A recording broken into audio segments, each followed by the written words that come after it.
¿Y si la forma en que hemos vivido durante siglos estuviera a punto de cambiar para siempre? Hoy vamos a darle una vuelta a una idea que es, cuanto menos, fascinante: la posibilidad de que estemos justo en el umbral del fin de una era, la era de la separación, para dar paso a un tiempo de unidad. Para captar la esencia de todo esto, la fuente nos lleva a un encuentro con el Dalai Lama. Y sus palabras, que son de una simplicidad que casi desarma, lo resumen todo. Yo creo en la unidad. Esa frase, tan corta y tan potente, va a ser nuestra brújula en este análisis. Venga, pues vamos a meternos de lleno en este cambio. La fuente no lo describe como una simple evolución, sino como un auténtico punto de quiebre. Como si estuviéramos dejando atrás una energía vieja, ya agotada, para por fin dar paso a una conciencia, mucho más conectada. Aquí está el quid de la cuestión. La vieja energía, la del separatismo, se alimenta de la competición, de la desconfianza, de esa idea tan metida en la cabeza del nosotros contra ellos. Pero ojo, porque la nueva conciencia propone un giro de 180 grados, pasar de la lucha a la colaboración, de la división a un punto de encuentro donde, de hecho, todos ganan. Y la pregunta es, ¿dónde podríamos empezar a ver este cambio tan radical? Pues la fuente sugiere un lugar que, la verdad, podría sorprender a más de uno: el mundo supuestamente ultracompetitivo de los negocios. Es que la pregunta que nos lanzan desafía toda lógica empresarial actual. Nos invita a imaginar algo que ahora mismo nos parece una fantasía, pero que, quién sabe, podría ser la semilla de una nueva forma de entender la economía. Y esta analogía es que es buenísima. Demuestra que esa obsesión nuestra por la competencia total, por cargarse al rival, en realidad es un mal negocio.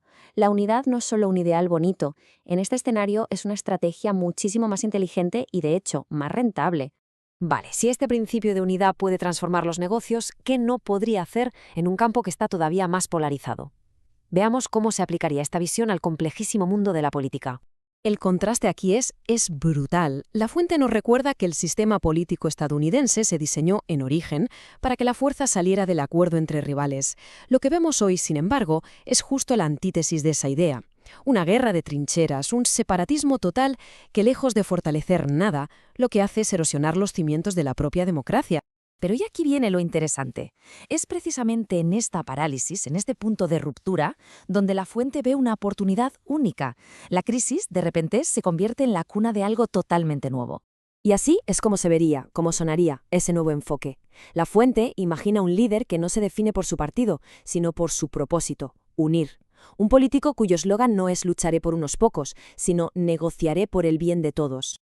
Y ahora llegamos al núcleo más profundo de la separación, un terreno que es delicado y está cargadísimo de historia: la espiritualidad. La fuente analiza cómo la religión organizada ha sido paradójicamente uno de los mayores motores de división que ha existido. Y aquí está la clave del asunto. La fuente argumenta que las guerras no se han librado por Dios, sino por la arrogancia de creer que solo hay un camino, el mío, para llegar a él. El verdadero conflicto es la lucha por la exclusividad. Y eso es separatismo en estado puro. Frente a esa división, la fuente propone una relectura valiente de la figura de Jesús, no como el fundador de una religión excluyente, sino como la encarnación misma de la unidad.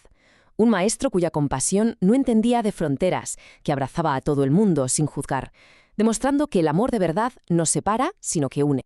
Bueno, hemos visto la unidad en los negocios, en la política y en la espiritualidad. Ahora, la fuente une todas estas piezas en una metáfora final que lo engloba todo de una forma brillante. Imaginemos por un momento las grandes fes del mundo, pero no como si fueran fortalezas enfrentadas, sino como pilares majestuosos. Cada uno es único, con su propia historia, su propia belleza, pero todos están diseñados para sostener algo juntos. Y claro, la pregunta es inevitable. ¿Qué estructura es esa tan colosal, qué peso tan inmenso, que requiere el soporte de todos estos pilares trabajando al unísono? Pues la respuesta es, al mismo tiempo, simple y monumental: la paz en la tierra.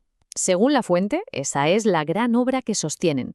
Una paz que solo es posible si los pilares se mantienen unidos, si las religiones dejan de competir y reconocen que, a pesar de sus diferentes caminos, su destino final es común. Así que la reflexión final es inevitable. Si el modelo de la separación nos está llevando al colapso en todos los frentes, la pregunta ya no es si podemos permitirnos la unidad, sino si podemos permitirnos el lujo de seguir sin ella. ¿A qué estamos esperando para empezar a construir?